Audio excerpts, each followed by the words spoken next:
Bismillahirrahmanirrahim. Faslun an-niyatu qasdu syai' muqtarinan bi fi'lihi atau muqtaronan juga bisa. Wa mahaluha al-qalbu. Ini pasal menjelaskan tentang niat. Niat itu hakikatuha syar'an. Hakikat niat menurut syara' itu adalah qasdu syai' muqtaronan bi fi'lihi. Bermaksud sesuatu disertai dengan mengerjakannya. Itu di kitab Safinah itu yang nulisnya Imam Salim bin Sumair. Di syarahnya Imam Nawawi di dalam kitab Kasyifatus Saja itu. Ya. Menyebutkan bahwa fa in tarakha al fi'la anil zalikal qasdi sumia zalikal qasdu azman la niyata. Jika kamu mengakhirkan terhadap perbuatan dari maksud tersebut, maka sumia zalikal qasdi. Sumia disebut apa zalikal qasdu, maksud itu azman, jadi azman, la niyata bukan niat. Gitu. Jadi niat itu ketika mengerjakan sesuatu disertai dengan meniatkan sesuatu disertai dengan mengerjakannya. Itu disebut apa? Niat. Kata Imam Nawawi, fa in tarakha al fi'la an zalikal qasdi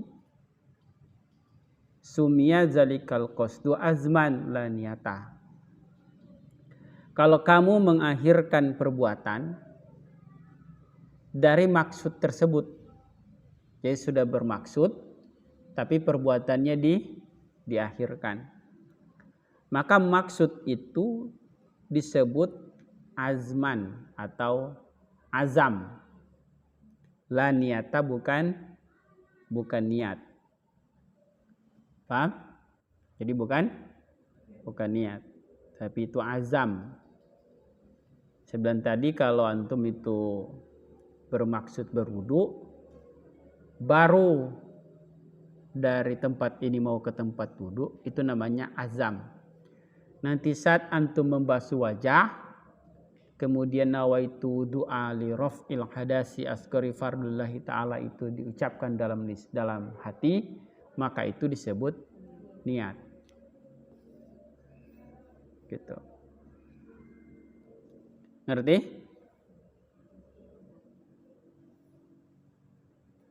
Tapi wa amalu ghatu fahiya mutlaqul qasdi sawaun qarinul fi'li aula. Tapi menurut bahasa niat itu adalah mutlak bermaksud. Niat itu apa? Mutlak bermaksud. Maka sama saja dibarengkan dengan perbuatan atau tidak, menurut bahasa itu tetap niat. Nah, kita sering kenal di dalam istilah hukum fikih ada pengertian bahasa, ada pengertian syara' atau menurut istilah. Istilah itu berarti menurut pengertian istilah fikih atau istilah hukumnya. Nah, kalau menurut bahasa, pendekatan bahasa, kamu di tempat ini berniat untuk berniat untuk berwudu, padahal belum di tempat wudu, belum mengambil air. Itu sudah termasuk niat, tapi niat dalam pengertian apa? Bahasa. Tapi niat dalam pengertian syar'i itu tadi, yaitu qasdu syai' muqtarinan atau muqtaronan bi fi'lihi, bermaksud sesuatu disertai dengan mengerjakan. Itu langsung dibarengi dengan mengerjakan, itu disebut niat menurut syara'. Gitu. Kalau menurut istilah, menurut lughah bahasa, ya dari rumah berencana ngaji, di dalam hati ada keinginan untuk ngaji, bermaksud ngaji, itu sudah disebut sebagai niat. Tapi menurut istilah syar'i, kamu baru disebut niat kalau sudah ambil kitab, sudah melangkahkan kaki, itu baru sudah disebut niat. Paham sampai sini? Makanya yang tadi Uli tanyakan itu, ya tinggal ditanya itu pengertian bahasa apa pengertian syara'. Nah ternyata kalau menurut mazhab Syafi'i, yang Uli maksud tadi itu adalah pengertian bahasa. Sementara pengertian syara' adalah yang tadi, qasdu syai' muqtarinan bi fi'lihi, bermaksud sesuatu yang disertai dengan perbuatan. Wa mahalluha, tempat niat itu al-qalbu, yaitu hati. Jadi tempat niat itu hati. Jadi kalau ada orang sholat cuma usolli fardul isya'i arba'a raka'atin mustaqbilal kiblatin adaan ma'muman lillahi ta'ala, sebelum angkat dua tangan itu, sebelum takbiratul ihram, dia baca itu tanpa ada disertai di hatinya saat takbiratul ihram, maka sholatnya nggak sah. Contoh, datang dia usolli fardul isya'i arba'a raka'atin mustaqbilal kiblatin adaan ma'muman lillahi ta'ala, Allahu akbar. Dia tidak, kan niat tadi harus disertai dengan perbuatan. Makanya teknis niat dalam sholat itu ketika mulut mengucapkan Allahu Akbar, maka hati mengulangi usolli tadi. Hati mengulangi usolli tadi. Jadi mulut kamu Allahu Akbar. Nah niat usolli tadi dihadirkan di dalam hati. Begitu juga saat wudhu. Saat kamu membasuh awal bagian dari wajah, niat wudhu di situ diletakkan. Saat kamu lagi membasuh wajah tuh, di awal membasuh wajah, awal permulaan membasuh wajah. Nah, di situ itu nawaitu wudu'a li raf'il hadasi asghari fardu lillahi ta'ala. Ngerti? Ngerti enggak? Nah, begitu?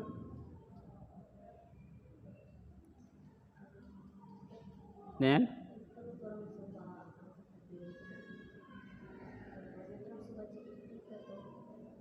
masih takbir sudah baca iftitah itu gimana caranya?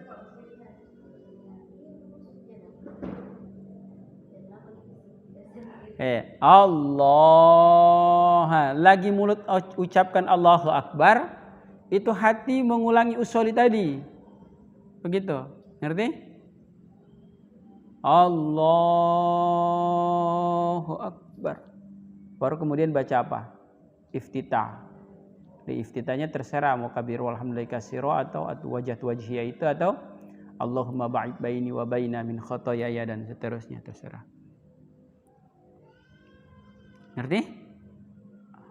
Ma muskilah. Ada yang tidak dimengerti?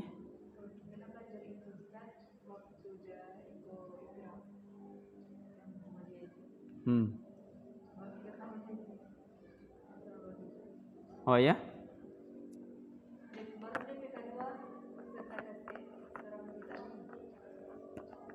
Iya.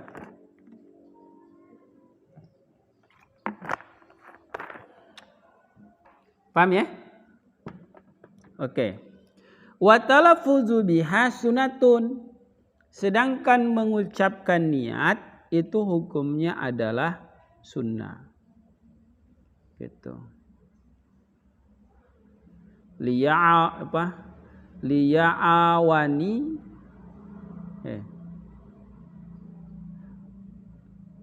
6K.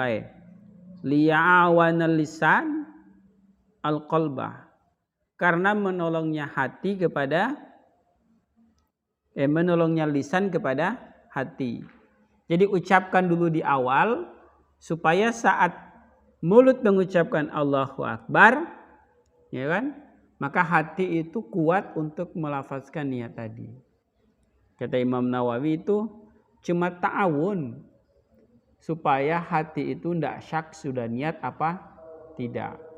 Jadi kamu ucapkan nawaitu doa itu atau usolli tadi, itu hanya untuk menolong hati saat mulut mengucapkan Allahu Akbar, hati mengulangi niat itu. Cuma itu.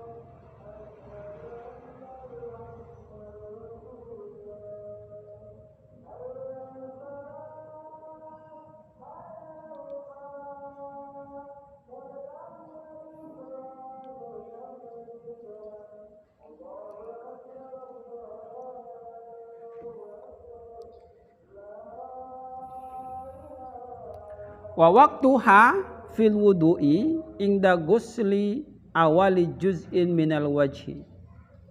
Adapun waktunya niat di ketika wudu adalah membasuh awal bagian dari wajah.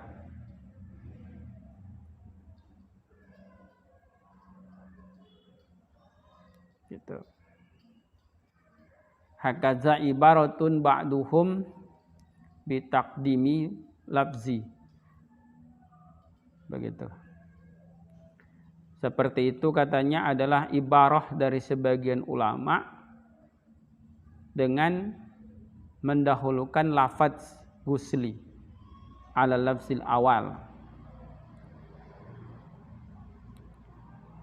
Jadi hukumnya adalah tempat niat atau waktu niat itu adalah ketika membasuh awal bagian wajah.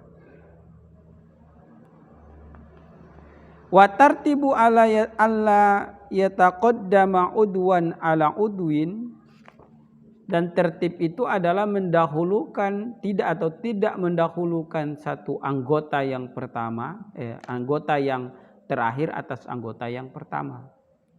Itu namanya tertib. Nah, tertib ini di dalam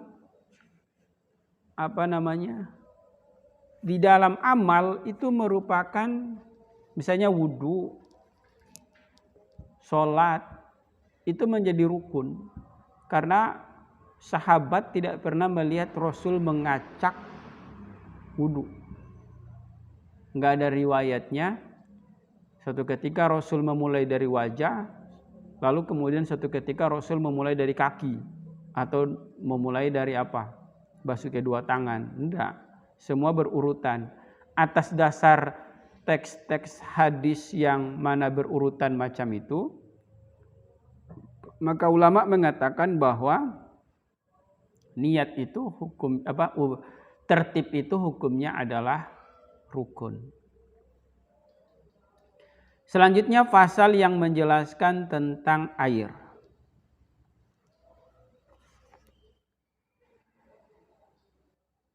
Qala berkata musonib Salim bin Sumai, al-ma'u fi qanuni syar'i kismani. Air di dalam ketentuan syariah itu ada dua bagian, yaitu qalilun wa katsirun. Air yang sedikit dan air yang banyak. Al-qalilu maduna kullataini. Air yang sedikit itu adalah air yang kurang dari 2 kula atau kurang dari 216 liter. Atau kalau di dalam kitab Fiqhul Wadi, itu kitab tipis itu lagi, dia bilang ukuran perseginya itu 60 cm dalam, lebar, luas, panjang lebarnya sama dalamnya itu 61 meter. 60 cm. Nah, 60 cm itu sebanding dengan 216 liter. Jadi kalau cek itu bak air di rumah itu seukuran itu tidak?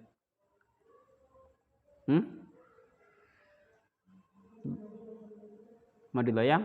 Nah, apa konsekuensinya? Kita lihat.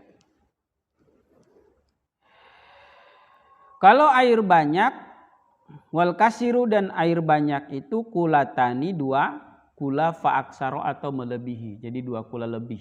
2 kula atau lebih dari 2 kula itu disebut air banyak dalam pengertian syariah. Al-qalilu, air sedikit itu yatanajjasu biwuqu'in najasati fihi wa illam yataghayyar. Air yang sedikit itu bisa jadi suci, bisa jadi najis sebab jatuhnya najis di tempat itu sekalipun wa illam yataghayyar, sekalipun enggak berubah warna, rasa dan bau air tersebut. Kalau jatuhkan tai kotok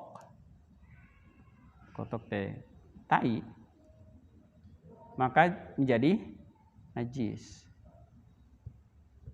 Kecuali hewan atau tai dari hewan yang tidak berdarah. Tai nyamuk.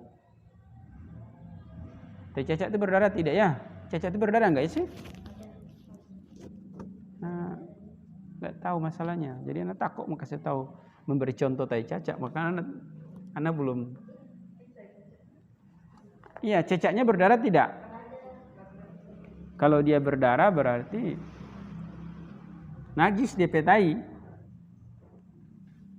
Kalau tidak berdarah berarti enggak najis. Tanya ke guru biologi. Nyamuk tidak berdarah. Darahnya itu darah dari orang yang dia sedot. Yang dimaksud itu darahnya sendiri. Gitu, hewan yang berdarah. Apalagi berdarah. Pokoknya lah cari antum lebih tahu. Jadi kalau ada air di ember, jatuh akan tai, bobo, enggak bobo tai. Rasa enggak rasa tai. Ya kan? Warna enggak berubah jadi warna tai. Tapi karena ukurannya kurang dari 2 kula, volumenya kurang dari 2 kula, maka air tersebut itu mutanajis. Akhirnya dia enggak boleh pakai wudu, enggak boleh pakai cebok, enggak boleh pakai mandi.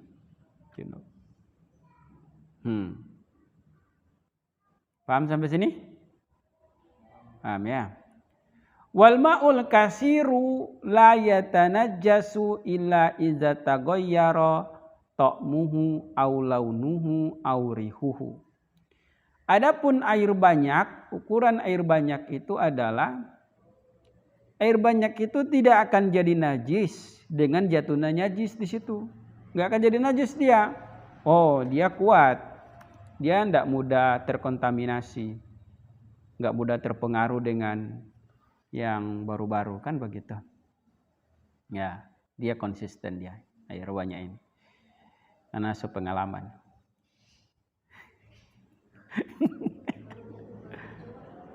Kecoa? Kecoa kan tidak berdarah. Enggak najis dia. Pak Bobo. Nah, kemarin di kitab Fathul Mu'in, kalau hewan yang tidak berdarah jatuh di air yang sedikit, maka kalau sampai mempengaruhi bau dan rasa air, maka itu jadi najis.